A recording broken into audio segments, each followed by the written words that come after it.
رحبوا معانا بمسك ختام الحلقه الفنانه الجميله نجلاء بدر. اهلا وسهلا، منوره الدنيا.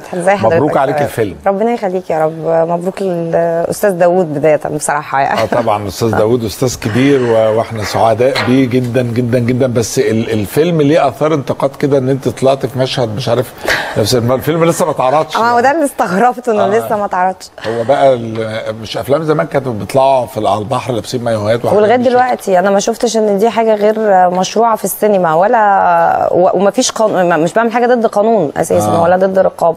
شايفه ده سبب هو ايه ما هو برضه لازم اسال حاجه. هو الموضوع المايو ولا المايو والنقاب؟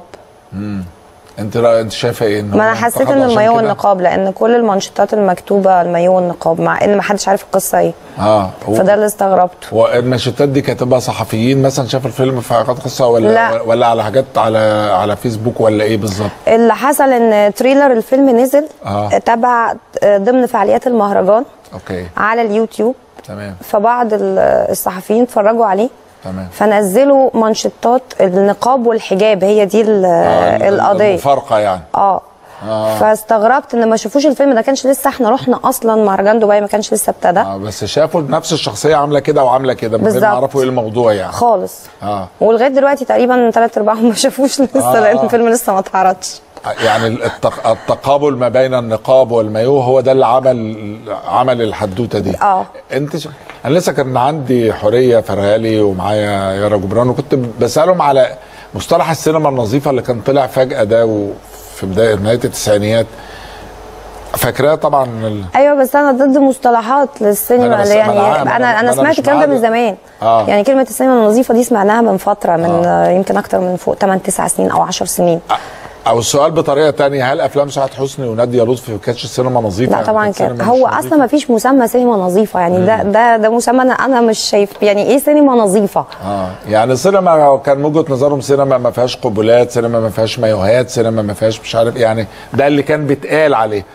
لا انا مش شايفه ان في مصطلح سينما نظيفه دي معناها ما فيش قبلات ومش عارفه. لان انا مش شايفه اساسا ان في تصنيف للسينما ان في سينما نظيفه وسينما غير نظيفه. يعني ايه يعني ما ينفعش اساسا. في سينما او ما فيش سينما بالظبط. يعني هو فن مطلق يعني. ومع داوود عبد السيد لازم يبقى في سينما يعني انا مش عارفه وازاي اصلا يعني فيلم استاذ داوود تحديدا لما ينزل مانشيت الحدث اللي فيه المايو والنقاب وبدايه المانشيت نجله بدر، يعني مش اسم داوود قبلي. ده استاذ داوود يا جماعه. شايفه ده سببه ايه؟ البحث عن الاثاره مثلا في اي موضوع ولا شايفاه ايه؟ ولا شايفاه جزء من تخلف مجتمع؟ شايفاه ايه بالظبط؟ يعني تحليلك ايه؟ شايفاه انا لما يكون في فيلم الاستاذ داوود عبد السيد ويتكتب في المانشيت نجله بدر ترتدي الحجاب والنقاب في فيلم داوود عبد السيد، انا اسمي ما ينفعش يتحط قبل اسم الاستاذ داوود عبد السيد حتى لو في مانشيت. يعني انت تقصدي ان انت انا الحدث ليه؟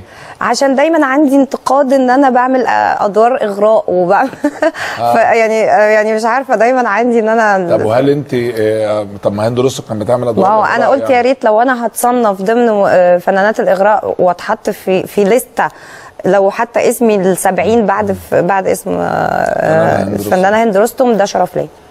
طب يعني انت في اختيارك لادوارك يا نجلاء انت بتختاري الدور على اساس ايه؟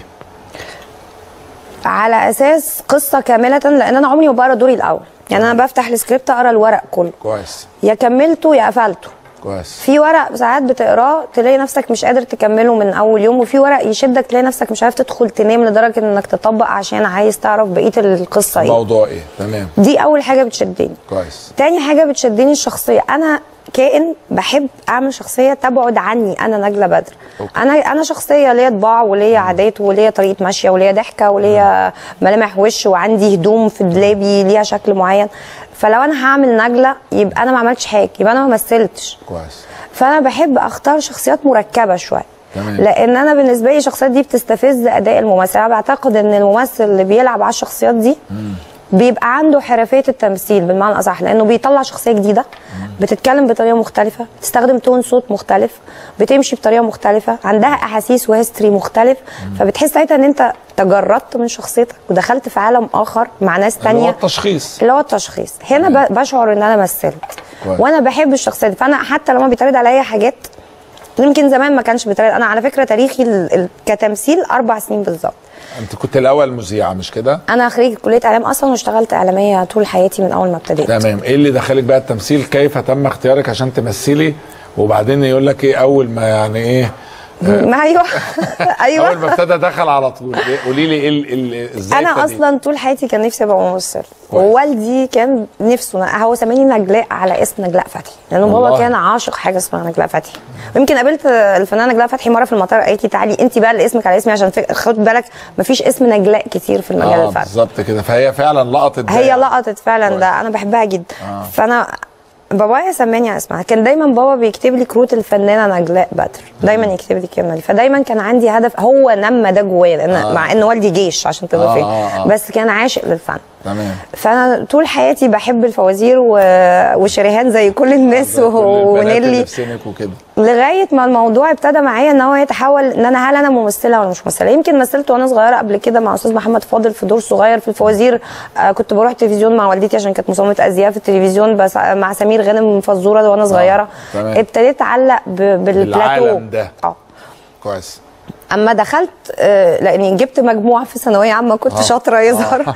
فوالدي اتضايق ان انا ادخل معهد، لان ما كانش فيه اي حاجه للتمثيل غير معهد فنون مسرحيه قسم تمثيل. كويس. وانا جايبه مجموعه عيني، انا عديت ال90 يعني. فازاي بنتي تدخل معهد؟ فاصر ان انا بعد ادخل كل اللي هو عامله عشان تطلعي ممثله مش عايزه تخش المعهد. احساسه ان انا تعبت قوي وجبت مجموع ان انا المعهد ما يستاهلش المجموع. لا مش حكايه المعهد ما يستاهلش، ودايما كلمه انت جبت مجموع ما تدخلش كليه، تدخل كلمه معهد وكليه، خريج معهد ولا خريج كليه. انت عارف الاهالي برضو يعني كان ده الفكره. لا مش الاهالي، ده المجتمع. بالظبط. الاهالي هو المجتمع نفسه. فكره الكليه ولا المعهد. يعني خريج معهد وانت قاعد ولا تقول انا خريج. على راي الاستاذ عادل امام بلد شهادات. بالظبط.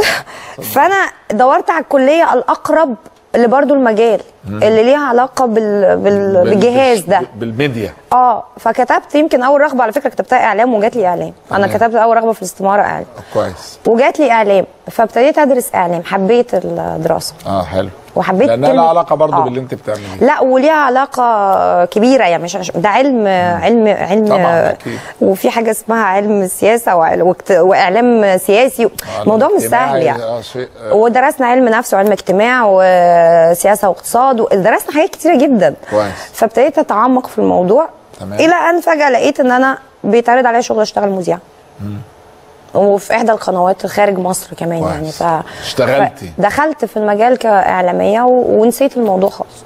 وبعدين فجاه حسيت ان انا بمثل دور اعلاميه بقالي سنين بمثل دور. ده انت اللي حسيتي بكده يعني؟ عايزه امثل شخصيه تانية. فهمت ان انا فجاه لقيت ان انا بمثل الدور بتاع الاعلامي. هو ليه اتيتيود، ليه قاعده، ليه طبقه صوت، ليه انت مش انت برضه. اكيد انا مش انا. انت قدام الكاميرا، واحتراما للجمهور لازم يبقى في شيء مختلف. بالزبط. اكيد مش ممكن تبقى نفس الشخص يعني. فحسيت ان انا زهقت من الدور شويه. تاني حاجه، من حوالي 4 سنين انا اعتزلت العمل الاعلامي. مش اعتزلته اعتزال يعني، ابتعدت عنه. كانت ابتدت احداث الثوره، انا ابعد تماما عن الحوار السياسي. والبرامج اللي اتعرضت. انت بتبعدي يعني شغلك كان بعيد عن الحوار السياسي، ولا انت بطبيعتك ما بتحبيش؟ اولا انا شغلي كان بعيد عن، انا كل البرامج اللي عملتها مسابقات وفني كلهم. كويس. لقيت نوعيه البرامج تحولت الى نشتغل سياسي. توك شو سياسي كله. وانا رافضه ادخل في مواضيع كانت بالنسبه لي شائكه ايام وقت الثوره، ما حدش كان فاهم حاجه. تمام. وعلم السياسه ده اسمه علم السياسه يعني، ده محتاج دراسه وقرايات وانك يعني تكون عايش فتره بقالك فتره ملم. فخفت ان انا ابقى بقول كلام معد بيكتبه لي وانت مش واتورط في شيء غلط. تمام. فابتعدت خالص. كانت بقى جت فتره كل التلفزيونات سياسه خلاص. تمام. ففجاه لقيت نفسي انا كنت باخد كورسات اعداد ممثل بقالي فتره كمان، لان كل فتره بقول انا ممثله ولا لا، انا ممثله ولا لا. وكذا مره اسال لو انا مش ممثله. انا يعني ضربت مع استاذ محمد عبد الهادي واستاذ احمد كمال، كنت لهم قولوا لي لو انا مش ممثله مش همثل. بطلي. استاذ احمد كمال جانبا يقول لي لا، وهو على فكره معانا في الفيلم برضه. وانا انبسطت ان هو اللي دربني وهو اللي قال لي هتمثلي، ولقيت ان انا اول فيلم معاه يقول لي انت ممثله هايله جدا. فكان عندي ثقه في نفسي من كلامه، ان انا كل شويه اخد كورسات لغايه ما دخلت. اول دور عملتيه كان دور ايه؟ فريش نعيم مع استاذ خيري بشاره. طبعا. بس الدور اللي لفت يعني نظرنا ونظري انا الحقيقه طرف ثالث معالي الوزيره. معالي الوزيره فريده الوكيل. لا بطريقه مش تقليديه خالص، ويعني كلنا سالنا مين الممثله دي يعني مين والحقيقه ربنا يخليك يا دكتور، يا رب ده شرف ليا والله بجد. لا كنت ملفته للنظر لحد جديد، مع ان الدور صغير جدا وبتمثلي، لا بس بتمثلي بثقه، وكان معاكي امير كراره. كانت المشاهد بينكم يعني هايله الحقيقه يعني. وبعد طرف ثالث بقى قولي لي الاستاذ داوود عبد السيد نفسه اختارك على اساس انا إيه؟ سالت نفس السؤال، سالت الاستاذ داوود بعد شهر من عملنا، لان انا كنتش لسه واخده على الاستاذ داوود. هي القصه ان انا جات لي مكالمه تليفون، رقم غريب، رديت، مساء الخير، ازيك يا نجله، مين معايا؟ انا استاذ داوود عبد السيد. انا فقدت النطق اصلا يعني اصلا انا بحب استاذ داوود عبد السيد، كنت دايما لما كنت بشتغل مذيعه بروح اغطي اعماله واعمل انترفيو وكده. بس على فكره ده مش كانش اول لقاء ما بيني وبين استاذ داوود، لان استاذ داوود عرض عليا فيلم قبل كده وانا خفت فعلا. فيلم ايه بقى؟ ما انا ما اقدرش اقول عشان في زملاء عملوه خلاص. ما فيش غير رسائل البحر يعني ما فيش غير رسائل البحر، ما هو بيعمل فيلم كل 5 سنين يعني. كان رسائل هو كان رسائل البحر، بس انا خفت. خفت، كنت لسه مرتبطه بالاعلام قوي ومش عارفه انا هقدر ممكن خفت كمان من الدور، ما اعرفش، يمكن ما قريتش الدور يعني على فكره. لا انا ما ادانيش ورق. هو قال لي كلمه انا عندي دور فتاه ليل، فانا اتصدمت من الموضوع. قلت لا، وانا لسه كنت في وسط، خد بالك انا قدمت استقالتي قبل ما ادخل تمثيل. تمام. احتراما ان انا ابقى مركزه في حاجه ومحدش يجي ينتقد ازاي اعلاميه وبتعمل ادوار دي. فتراجعت فجاه، فلما اتصل بيا تاني مره، دي تاني مره استاذ داوود يعني. يعني بالنسبه لي لا، دي ما تتفوتش، لان انا زعلت جدا ان انا فيلم رائع الحقيقه رسائل البحر. فرحت له على طول نفس اليوم، قلت له انا جاي. هو قال لي بكره، قلت له لا انا جاي لك النهارده يعني انا كنت قال لي يعني ينفع تيجي النهارده؟ لا نخليها بكره. قلت له لا انا جاي لك النهارده يا استاذ دلوقتي. وده اللي حصل، 10 دقايق كنت عنده. تمام. رحت له المكتب، قال لي انا عندي، ضحك عليا اصلا، قال لي انا عندي 3 شخصيات في الفيلم منهم واحده فتاه ليل. تمام. قلت له هعمل ال3. وحياه ربنا قلت له هعمل ال3. قال لي طب اقري. قلت له لا همضي دلوقتي. قال لي لا، هتقري الدور ويعجبك وتبقي ويسعدنا ان انت تكوني معانا وحبيه وردي عليا. ده ابو الجم الجميل. يا انا الراجل ده علمني حاجات كتير قوي في حياتي. يمكن في خلال السنه، يعني السنه كلها احنا التقينا في الفيلم بنصوره في خلال سنه. تمام. انا عشقته بصراحه. انا بقولها بقلبي يعني. انا احترم هذا الراجل. المختلف في سينما داوود او دراما اللي عملتيها عن الادوار اللي عملتيها قبل كده؟ استاذ داوود، اولا انا كنت فاكره ان استاذ داوود المدرسه اللي هي بتفرض اداء، لان احنا دايما عندنا المخرجين القدام هيطلب اداء معين. ما طلبش اداء خالص. يعني دايما اقول استاذ داوود هو عاجبك؟ يقول لي حلو. ما عندوش تعليقات كتير، مش حلو قوي وفظيع، ما عندوش الكتير ده. لا. هو دايما عنده حلو. طب يعني اعيده تاني؟ عندك احسن؟ دايما عنده سؤال. لا حضرتك عايزني امثله بطريقه معينه؟ انا ما بمثلش. دايما يرد انا مخرج، انت ممثله. هو عنده حاجه حلوه قوي، احساسك بالشخصيه. يعني اول ما قعد معانا كنت فاكره بروفه الترابيزه زي كل الناس اللي بتعملها نقرا. لا هو قعد يشرح المشاهد. تمام. واستاذ داوود هو اللي كاتب السيناريو، الشخصيه، البيوجرافي بتاع الشخصيه. لكن هو ما طلبش ان احنا نعمل اداء على بروفه الترابيزه. هو بيشرح الفيلم وكل واحد يفهم شخصيته. تمام. ويمثلها بطريقته. وعملت دور فتاة الليل برضو؟ ما انا قعدت بقرا، لقيتش فتاة، ما لقيتش غير بنت ما لقيتش ال3 اصلا. ده بيهزر معاكي يعني. بيهزر عشان سبق ان انت رفضتي قبل كده نفس الكلمه اللي قالها لي في الفيلم الاولاني. فانا لقيته ان هو ما فيش غير حياه الام والبنت فريده 7 سنين. فانا قلت الاول هو اداني فيلم غلط. مش يمكن يمكن غلط في الحكايه. قعدت اقلب ادور غير العاديه اللي في البنت. يعني البنت عندها قدرات غير عاديه. البنت عندها قدرات غير. انا مش عايزه احرق الفيلم عشان الفيلم فيه سوتشات كتير قوي. هقول لك بس حاجه، افلام داوود هي ما بتتحكيش. هي ما بتتحكيش، والموضوع مش في العقده الدراميه، هي بتبقى عباره عن فيلم عن الحياه. فالحياه ما بتتحكيش، الحياه بتتعاش. وافلام داوود تتشاف، مش فكره فينال وتويست هنا حصل، ما فيش الكلام ده. هو يطرح تساؤلات كتير قوي، بيسيب كل واحد يجاوب على التساؤلات بطريقته. هو يفترض عالم وبيعيشك فيه. انت شايفه ان الفيلم انت شفتيه ولا ما شفتوش؟ شفته في مهرجان دبي. كويس. كان رد فعل الناس ايه؟ انا شخصيا عيطت، لان انا ما تخيلت، انا حسيت ان احنا بنتفرج على ناس تانيين مش احنا اللي مثلناه. اولا استاذ داوود الورق بعد المونتاج اختلف تماما. مع ان هو في الورق كاتب هيصوره ازاي يعني. السيناريو استاذ داوود مختلف عن كل الناس اللي قريت لها. طبعا لانه المخرج ففي ديكوباج وفي كل حاجه، ديكوباج موجود في الفيلم. فانت شايف صوره بعد ما تمنتج. يعني انا حضرت تصويره وحضرنا كلنا مشاهد بعض، رحت شفت فيلم تاني خالص. المونتاج على فكره اعاده خلق الفيلم يعني، حاجه تانية يعني. لا استاذ داوود عنده حاجه غريبه جدا، هو لو شال المشهد ممكن يغير لك القصه. لو شال مشهد ممكن يغير مسار القصه كلها.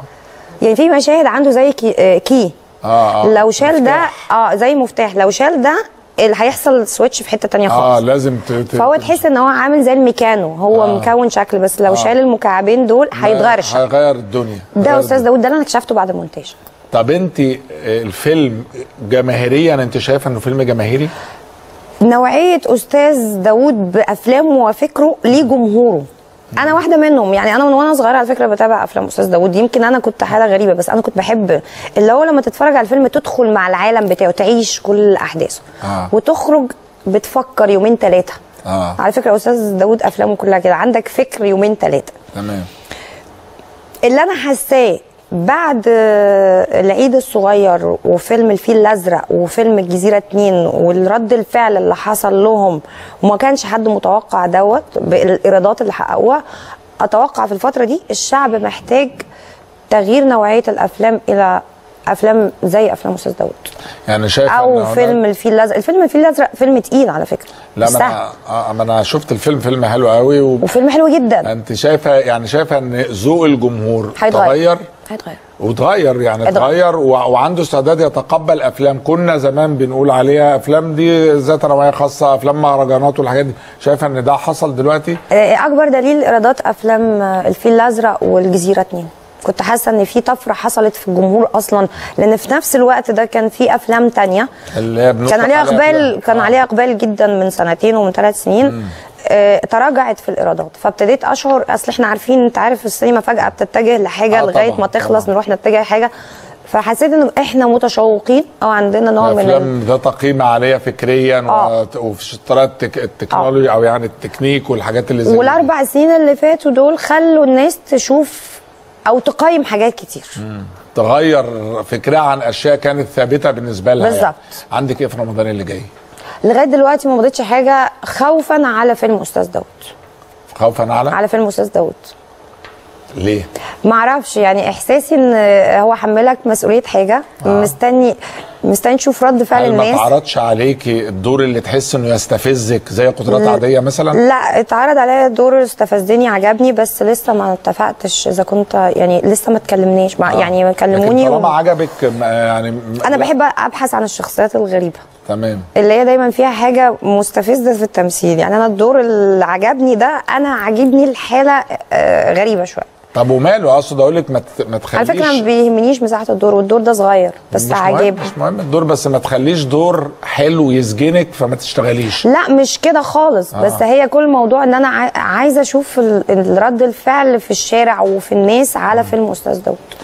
ان شاء الله هيبقى رد فعل رائع وجميل، لان واضح ان انت متحمسه. واضح طبعا انت متحمسه. وانا كنت بكلم استاذ داوود امبارح قال لك ايه؟ هنيه على الفيلم. لا هو انت عارف استاذ داوود مش هتكلم على فيلمه، يعني الراجل استني لما نتفرج، وان شاء الله يبقى في فبراير الفيلم ينزل. يا رب. نتفرج وبعدين نبقى نقول. لكن انا عارف هو يعني انا بسميه شاعر السينما. هو حاله مش شفتهاش. شاعر السينما. انا طبعا اتمنى ان انت تخشي تعملي مسلسل في رمضان، لان انت المسلسل اللي انا شفته لك انت كنت ممثله هايله فيه، وطالما دور انت حباه وعاجبك وبيستفزك، يلا جوهد على طول. بجد ده امنيه حياتي يعني. بس انت عارف انت فين وفين لما بتلاقي حاجه يعني تلاقي الورق حلو والشخصيات حلوه، يعني دي بنبحث عنها. ده موجود كتير. في اللي عندك؟ موجود يعني بنسبه كبيره بس هي لسه الورق كله ما اكتملش. بس انا دايما حسيت خلاص ان انت هتعملي ايه وانت راجعه تقدمي برنامج؟ هتكملي في التمثيل ولا لا، انا رجعت البرنامج ده عشان في ناس كتير بتسال. في ناس اصلا مش حباني ممثله، عشان تبقى عارف حضرتك. ناس مين؟ انت بتمشي في الشارع تسالي؟ لا، عندي بيج كده بهتم بتفاصيل غريبه شويه، وبدخل عليها اشوف ردود الفعل على كل حاجه بعملها. على فكره الناس مهمه.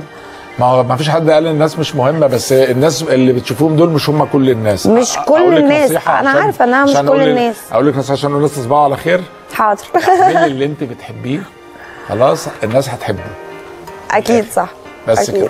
كده منورتينا يا نجلاء، ويعني ان شاء الله انا سعيد طبعا. فيلم قدرات غير عاديه متاكد هيبقى فيلم رائع، ودي اعتبري نفسك بدايه حقيقيه ليكي في هذا المجال. يا رب يا رب يا دكتور بجد يا رب. ان شاء الله في رمضان يبقى لك برضه المسلسل جميل وبالنجاح والتوفيق دائما. نورتينا وشرفتينا. ربنا يخليك يا رب يا دكتور. ميرسي لحضرتك قوي. شكرا جزيلا. تصبحوا على خير ونشوفكم ان شاء الله الاسبوع الجاي وحلقات جديده وانت حر.